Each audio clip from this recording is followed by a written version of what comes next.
ഭർത്താവിന്റെ മാതാപിതാക്കളെ കുറിച്ച് ഭർത്താവിനോട് തന്നെ കുറ്റം പറയുന്ന ഭാര്യമാരുണ്ട്. നിങ്ങൾക്ക് തോന്നുന്നുണ്ടോ സ്വന്തം മാതാപിതാക്കളെ കുറിച്ച് കുറ്റപ്പെടുത്തി സംസാരിക്കുന്ന ഒരു ഭാര്യയെ അയാൾ സ്നേഹിക്കുമെന്ന്? ലോകത്താരും അങ്ങനെ സ്നേഹിക്കില്ല. കുറ്റപ്പെടുത്തലുകൾ അധികമാവുമ്പോൾ ഒരുപക്ഷെ അതിനിടയിൽ കടന്ന് മാനസികമായി പ്രയാസപ്പെടുന്നതും നിങ്ങൾ ഏറ്റവും കൂടുതൽ സ്നേഹിക്കുന്നു എന്ന് പറയുന്ന ആ ഭർത്താവായിരിക്കും. നിങ്ങൾക്ക് അയാളോട് അത്രമേൽ സ്നേഹമുണ്ട് എങ്കിൽ ഒരിക്കൽ പോലും അയാൾ വളർത്തി വലുതാക്കിയ, അയാൾ ഇത്രയും എത്തിച്ച മാതാപിതാക്കളെ അയാളോട് തന്നെ കുറ്റപ്പെടുത്തി സംസാരിക്കാതിരിക്കുക.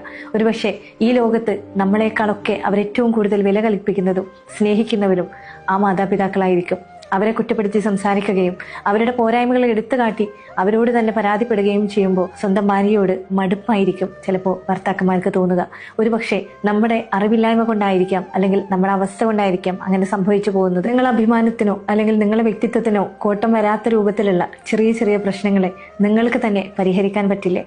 നിങ്ങളുടെ മാതാപിതാക്കളെ പോലെ തന്നെ നിങ്ങളുടെ ഭർത്താവിന്റെ മാതാപിതാക്കളെയും കാണുമ്പോഴാണ് അവരെ നമുക്ക് ആത്മാർത്ഥമായിട്ട് സ്നേഹിക്കാൻ കഴിയൂ. അവരുടെ പോരായ്മകളെ കണ്ടില്ലെന്ന് വെക്കാൻ പറ്റുള്ളൂ. ജീവിതം മുന്നോട്ട് പോകണമെങ്കിൽ ഇവരെല്ലാവരും നമ്മുടെ കൂടെ വേണം. നിങ്ങൾ അവരെ നിങ്ങളുടെ ഉമ്മയായി കണ്ടാൽ അവർ നിങ്ങളെ അവരുടെ മകളായിട്ട് കാണും. നിങ്ങൾ അവരെ അമ്മായിയമ്മയായിട്ട് കണ്ടാൽ അവർ നിങ്ങളെ മരുമകളായും കാണും. നിങ്ങളുടെ ഭർത്താവിന്റെ മാതാപിതാക്കളെ എങ്ങനെ കാണണമെന്ന് ഇനി നിങ്ങൾക്ക് തീരുമാനിക്കാം.